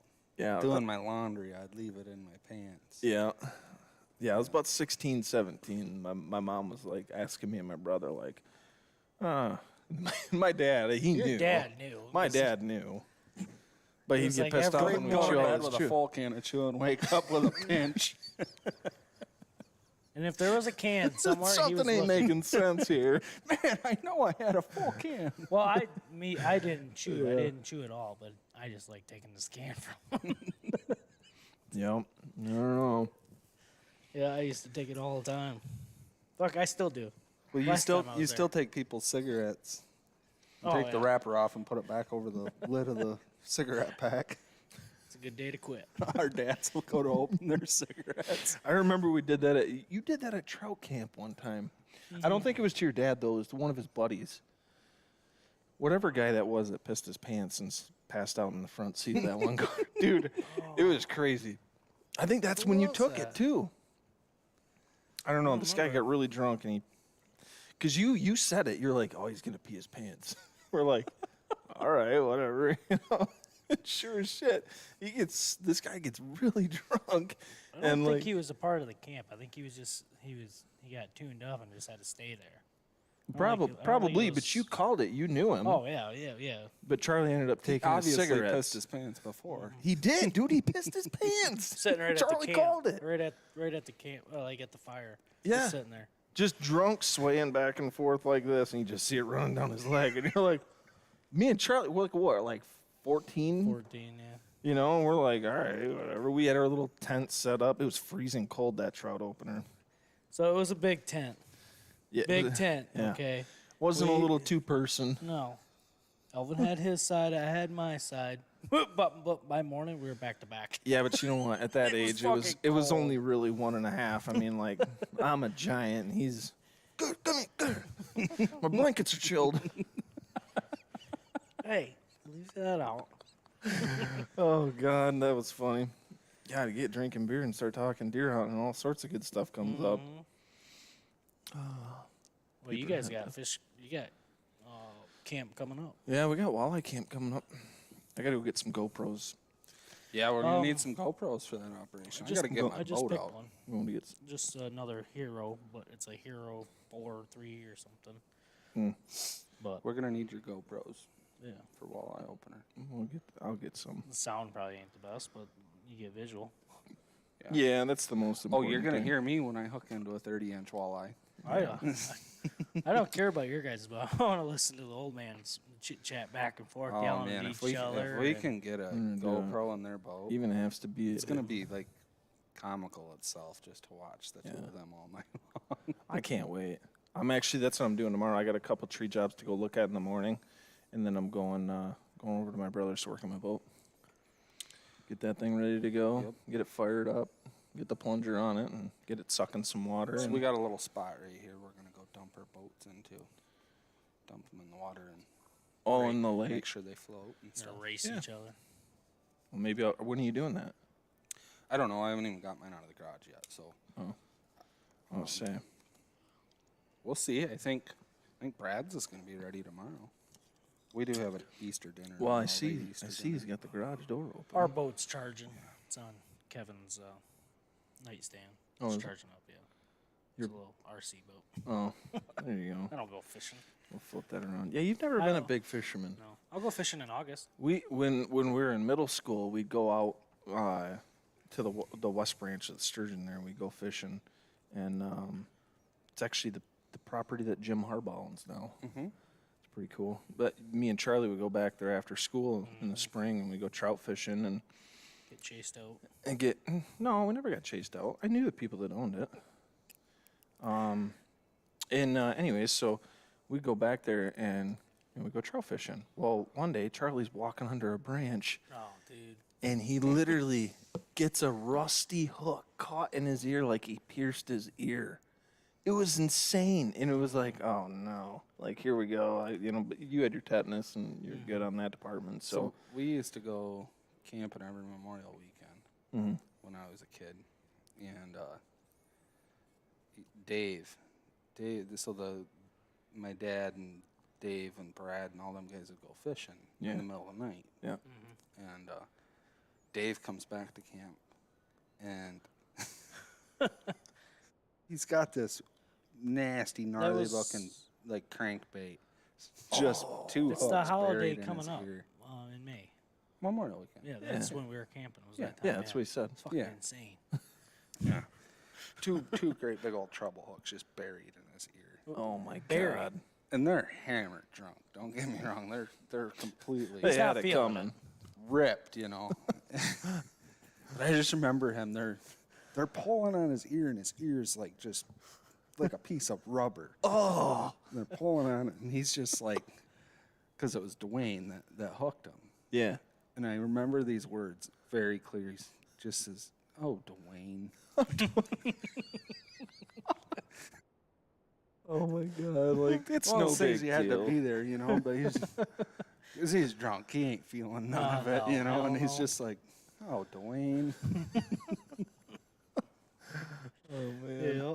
Well, my dad ended up, because he pulled the hook out for me. We were going to my house that night, and I said, "Oh, let's put an earring in it and fuck with my dad a little bit." Colin's actually got a pretty good question here. He ripped up and ripped that out of my ear, and I got a scar where it literally cut my whole ear off. Really? Yeah, my dad thought it was fake. What's he Colin got? said, "What's your favorite moment hunting you've had where you didn't harvest the animal?" You guys think about that. I'm gonna think about that. I gotta think about So that. so for a somebody second. else has harvested deer. No, just like in Where general. an like, animal wasn't harvested. where an animal wasn't harvested, your favorite I'll be back. moment. I would say, Mine was in Ohio. So nothing was killed. Correct? That's what he's asking? What do we got over here? Nachos.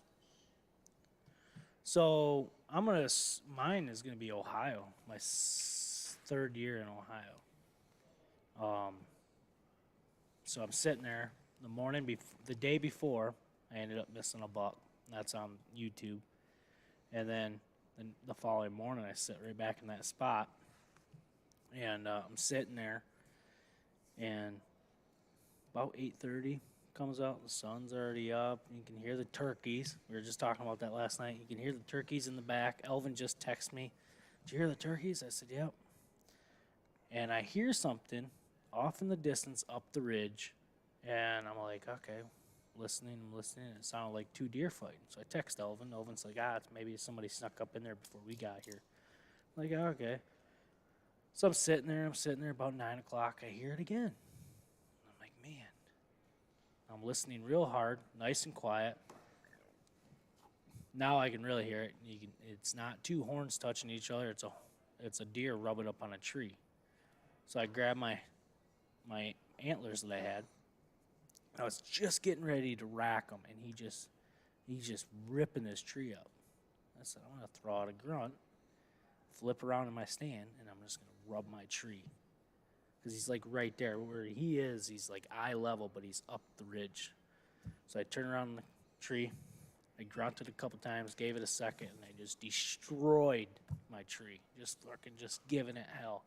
And the second I brought the horns down and stopped, he put out the first time I've ever heard a roar. He put this roar out, and I'm like, yeah, that's got to be that's a buck. It's not another hunter. Put the horns down. I grunted back to him.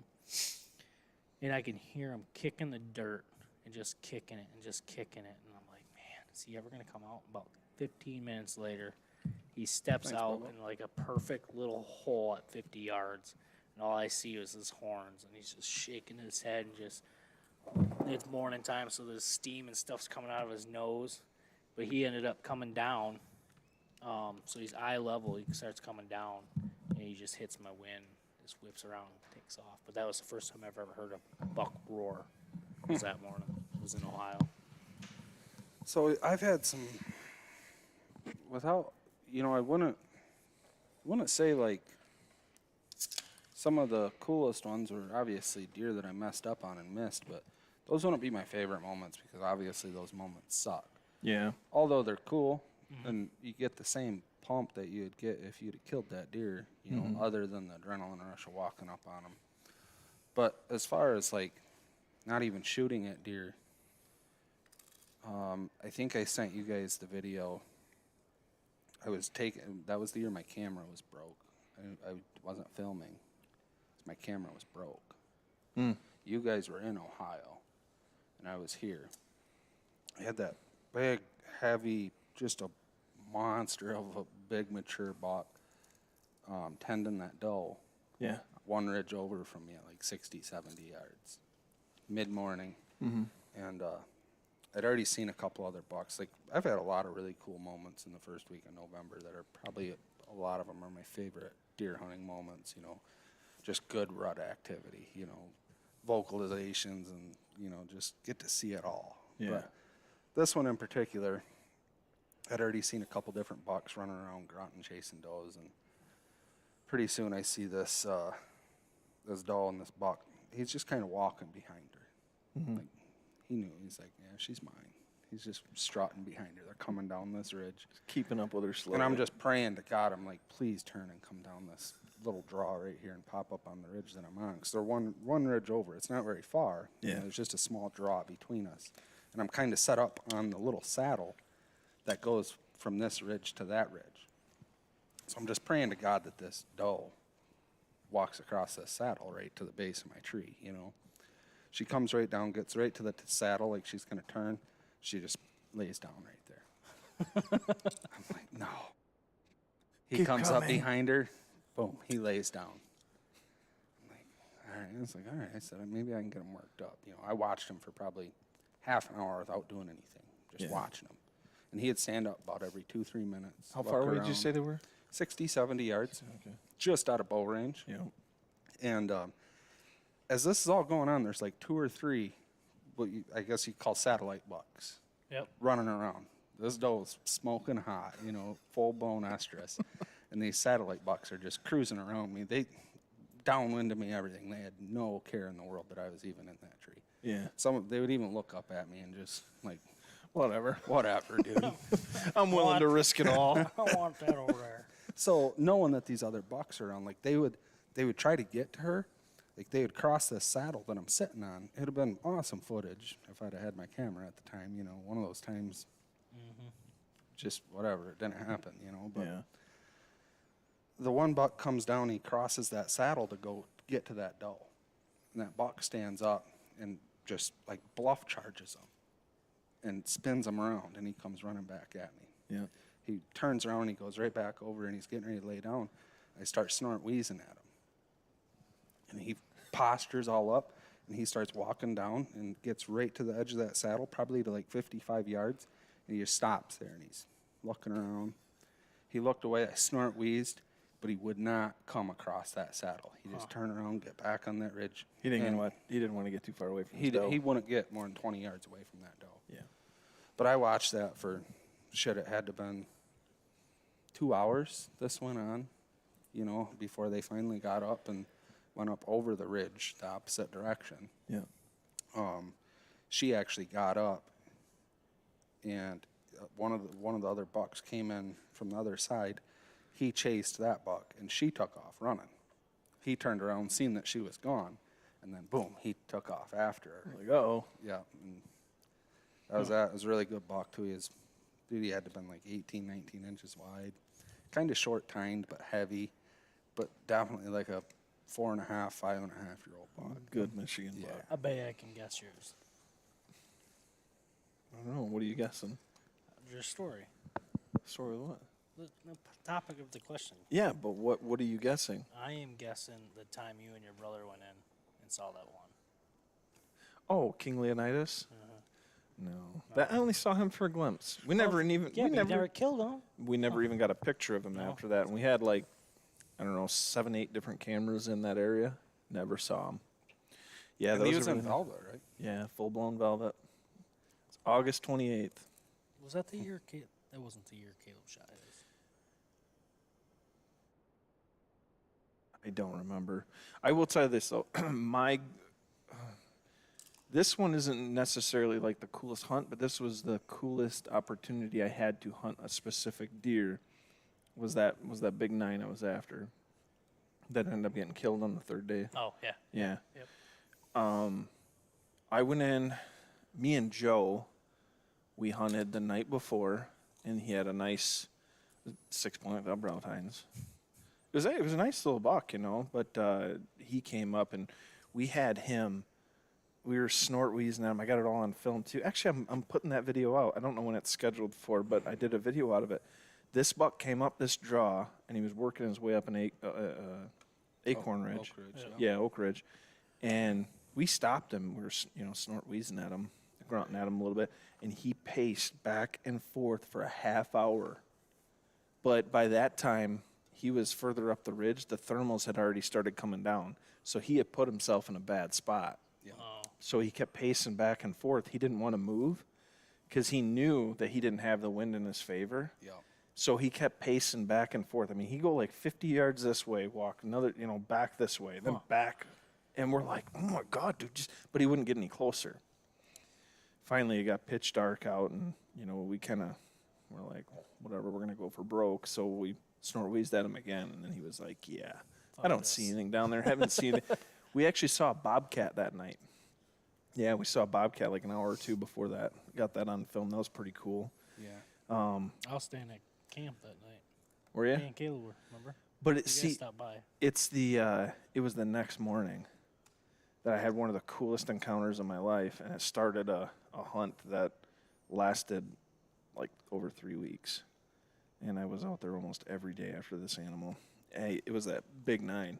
So I went in there the next morning. It was like October 20th or 21st. I went in that morning, and I set up with like I don't even remember what wind.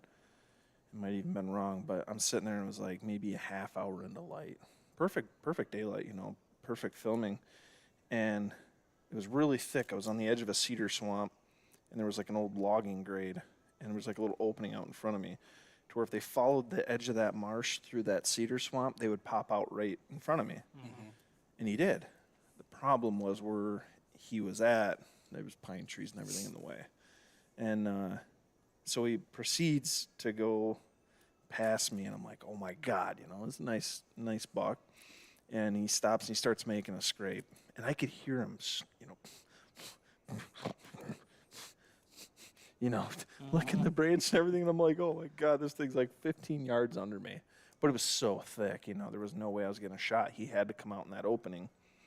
But where he was at, I thought, all he had to do was keep walking straight, and he would have walked out in bow range 25 yards. Didn't. He went around. He made a scrape, and I filmed him making a scrape. Went right around the opening. And I got a pretty good glimpse of him right there on film where he was walking, And then he goes over, and he's about 50 yards away. And I just see, and I couldn't see him anymore, but I could hear him. It was so quiet that morning. I could see the top of this popple tree whipping back and forth. And I'm just sitting there like, oh my God. You gotta be kidding me. He's just raking this tree. You can hear, they don't grunt, but you can hear the noise that they're making when they're. Well, it's no different than us. You got to breathe. Right. And so I snort wheezed and grunted at him a couple times, and nothing. He wasn't coming back out for nothing. Yeah. He went into his bedding area. Well, then it was right before gun season. You see him again, right? Oh, I saw him 4 times total. That between October 20th, I think it was October 20th or October 21st. I saw him 4 different times between that period, and then so I go out there. It was a few days later, and me and Joe are sitting up in the hardwoods now. Mm-hmm. It was in the evening. We're like, all right, we had it was like a southwest wind, so we had to sit further up the ridge. That cedar swamp that comes out. He was going to come out of that cedar swamp up into the ridge. Dude, 4:30 in the afternoon. It's like October 25th, October 26th, something like that. Here he comes, and there's a spike horn right underneath me and Joe. And we're in the climbers, and all of a sudden I'm like, oh my God, there he is, Joe. And we're sitting here filming him. And he's just kind of like posturing up. He's not on a mission. It's like he just got out of his bedroom, and he's just stretching, kind of warming up for the evening. Mm-hmm. And here he is up here working this ridge, and he's maybe like 80 to 100 yards away. But we can see him, perfectly. I'm looking through the binoculars. Joe's got him on film. And so the spike horn wasn't there underneath the tree yet. What happened is we started snort wheezing at him, grunting. We started with a little bit of grunting. And then we snort wheezed at him. Mm-hmm. He starts raking trees. I mean, we got literally right on film. This deer is just like showing. And you didn't show any of that. I didn't. I don't know why. Because I only remember seeing And it was an amazing the story. footage of the one before, right before opening day. Yeah. That's the only one I saw. Yeah. It was an amazing story. Absolutely obliterated that night. Yeah. Yeah, we did. Yeah, we did. The 13th. Yeah, that was a rough night. Oh, no, it was me, you, Joe, Lonnie, Chris, and Nick. Oh, we got tore up that night. But no, so I saw him that night. He wouldn't come off for nothing. Then he ended up working his way over the ridge, and off he went. I was back in there a few nights later. I go in there, and I'm hunting him, and I didn't see it. I was set up on the edge of the marsh, basically where he would have ended up after he crossed that ridge, thinking like, okay, well, if he's not going to come further up the ridge to me, then he wants to cross right there. I'll set up right there. Set up there, didn't see anything. I'm walking out that night. I'm going up through the beach cutting. Dude, he's laying there with 3 does. Well, I didn't see him first. I walked up to the cutting, and you know how you're walking, it's pitch black? Like, deer will stand there and watch you. They don't think that you can see that. I don't know what it is. They don't know what you are. So I'm walking, and all of a sudden I see about here, maybe 20 yards away, I see 2 eyes. And I'm like, oh. And I'm like, I stop, and I kind of like start moving my headlamp, and all of a sudden I see a doe laying down, and he's frickin' standing right over her. And I'm like, you son of a... Oh, dude, this deer is just killing me. Like, what the heck, man? And so I just kind of stood there, and I was like, well, they know I'm here, you know. So they kind of like skedaddled a little bit, and off I went. I'm like, all right, he wants to be up in that beach cutting. That's where the does are going. That's where they're feeding. Okay. And I hunted him a few more times. I didn't see him every time I hunted him. There's a lot of times where I hunted and I didn't even see him, or I saw something else. But I went in there the night before opening day, 2015. Me and Joe were sitting there, and I'm like, listen, if he's going to come out, we had the perfect wind. It was like a south or southeast wind. Either way, I was able to hunt where I wanted to. Where like literally he'd have no choice but to come out in front of me. And he did, right at dark. Here he come. You couldn't see it on camera, but you know how you lose camera light 10 minutes before you can actually stop seeing. You know, you can't see anymore. He comes out maybe 50, 55 yards, and you just see his antlers. And Joe's like, dude, call at him. I'm like, he might be walking towards us. You know how he's kind of walking, and it's hard because it was darker out, but you don't want to mess up his track. Right. And he's already too close. Mm-hmm. And so he's just walking through, and I'm just like, I kept sitting there, and I was like, trying to range. I was actually like going up to trees that were, you know, at my level and ranging them because there was a little bit more light up there than it was pointing at the ground. And I'd look at them like, okay, he's by that tree. Boom, hit it. He wasn't walking fast, but yeah. And he walked right through. That was the last time I ever saw him until I saw him on the third evening. Me and Joe were going in. I remember it was a Sunday. And me and Joe, we were just so heartbroken. We didn't even care about hunting that night. We were just watching the lions. That's how heartbroken we were. We were watching the lions. But that was actually the first time in like 20 years a Lions won in Lambeau Field. Yeah. So I remember that very vividly because I remember sitting there in that blind like, I don't even care if you see a deer. Ain't going to be the one I want to see. I was like, my heart's broken. But we stopped at that camp afterwards and, you know, hung out with those. And there was one guy still at the camp, and, you know, we were talking to him, and we just got some film of the deer and everything, and just got to look at him. And he was as big as I saw him, you know. Yeah. I mean, he was a nice deer. Yeah. That deer taught me a lot. And, yeah, I didn't end up with him, but that was probably my favorite series of hunting an animal where I didn't kill him. So there you go, Colin. I hope that 10-minute segment was good. Yeah, I think we got like 30 minutes out of that total. If not more. That's a good question. Yep. That was a good one. So we just got done with the 4th episode. We got one more to go. We got the finale coming. My favorite part of Jake's was when he stole my line a couple different times. You're very, very protective. That's my line. Yeah, you stole his spirit bird, so now he takes your You're lying. Hey, that spear bird's been good to me, so that's a pretty good goddamn trade right there. Is what I say. Oh my God! I just saw my first mosquito. Just Oh, now, we were dude? getting eaten up alive Yeah. last I've been night. getting eaten by them for like 40 minutes over Have you here. really? Well, Yeah. you get a little bit more meat on them. Yeah, they want you. Tender. Tender. Are you Yeah, kidding me? just a fair warning, Charlie. I'm stealing that bird back this year, just so you know. I hope you do, Well, I hope to. and I hope the trigger works. I hope to have my. We want to cardinal talk show about up. Charlie's new pattern at all? Yeah, let's talk about Charlie's new pattern. No, no. What was that? Yeah. Hey, what was that? Somebody just messaged us on Messenger. No. No. Did they? Something. He's popped just up. trying to change the Yeah, subject. he doesn't want to talk about it. He's like, No, something just popped up on the bottom in Oh. white. I don't know. It could be anything. Could be my YouTube notifications. That was a Making sharp all move those on lately. ya. That was a Yeah, sharp I move. see it. You're classic. Dang it, Charlie. Oh, I didn't even share that to the Michigan Gun Wild page. Oh, yeah, I did. There we go. We got it right there. Well, good deal. Well, All right. Well, we're going to get wrapping up here in about 10 minutes. Is there anything else any of you want to talk about? I know, we got a podcast we're going to be doing next Thursday with Yeah. a couple new guests. yeah, so this Monday, Charlie and Jake recorded a podcast last night with Brent Sturdivant. Yep, Brent Okay, so Sturdivant.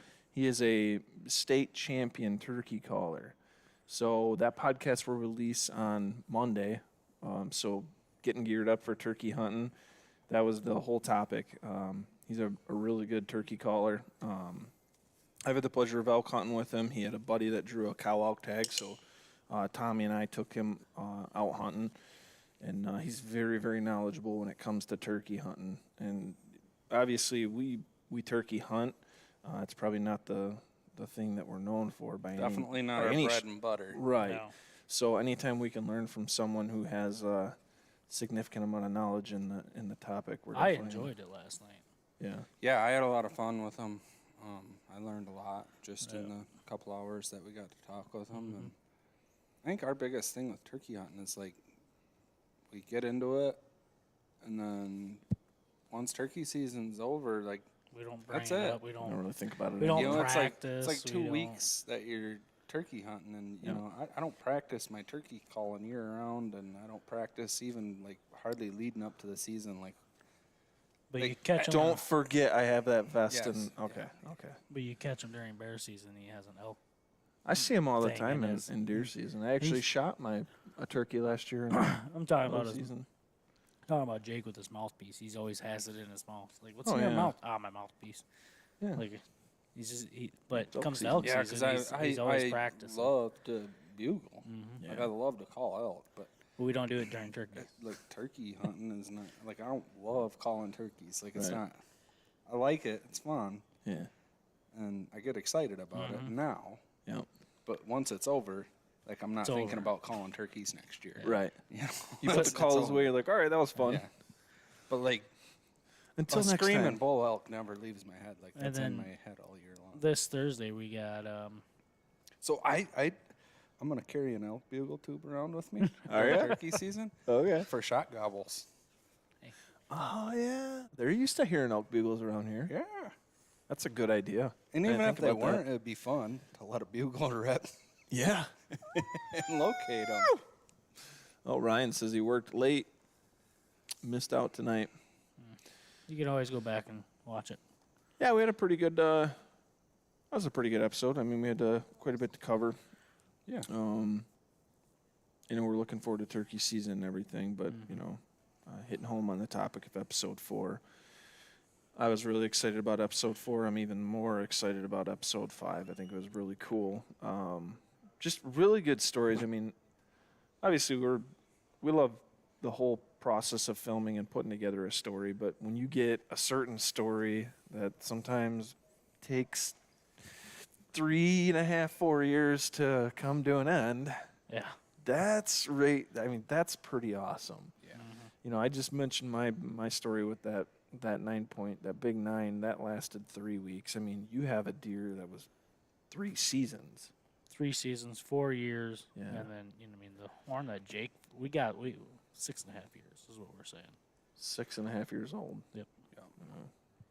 Maybe 7. From the knowledge of between Jake and I, Yeah. 6.5 to 7 years. If he's 6.5, he was 2.5 when I picked up his first shed, Yeah. and he'd have had to have been a pretty dang good 2-year-old Yeah. that year. So he the could have been a 3-year-old.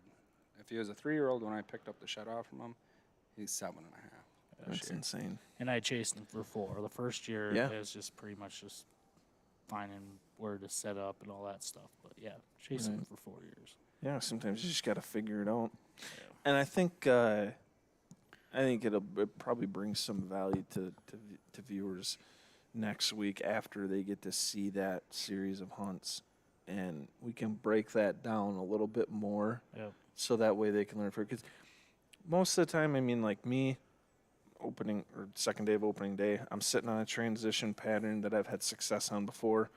You know, mediocre 2.5-year-old buck comes out, boom, I shoot it. Mm-hmm. There's not much to tell there besides the actual location, but you had history with this deer. You know what I mean? And come to find out on that first buck that I shot, going through old photos, because I'm one of them guys that keep my photos on my phone, and I have 2 years of that 9-point I shot too. Yeah. And I didn't even know it was him until I really looked at the pictures. Yeah. And realized, that first buck I shot was at least 3.5. Yeah. So. That was definitely a cool buck. Both of them. Mhm. Both of them. I can't wait for you guys to see that. So. Yeah. All right. What do you think? Yeah. Good. Wrap her up, yeah. Good. All right. Well, like I said, just some finishing touches here. We got the podcast coming out Monday night. That's going to be a lot of value for anybody going out turkey hunting this year, and I'm sure you guys rabbit trailed off to a few other hunting topics. But Yeah. give it a listen. If you guys don't mind, if you're not subscribed to the channel, go on, subscribe, like this video. It definitely helps us. If you guys are finding value in what we do and the information that we're putting out, I'm sure other people will too. And the quickest way to, help other people find that is to give it likes, share it, and be a subscriber. Same thing with the podcast. Yeah. I appreciate everyone tuning in tonight. It was another good one. We're going to be having one next Friday night at 7 o'clock once again. So look forward to seeing all of you next week. Yeah. Yeah. Sounds good. Stay All right, wild. stay wild.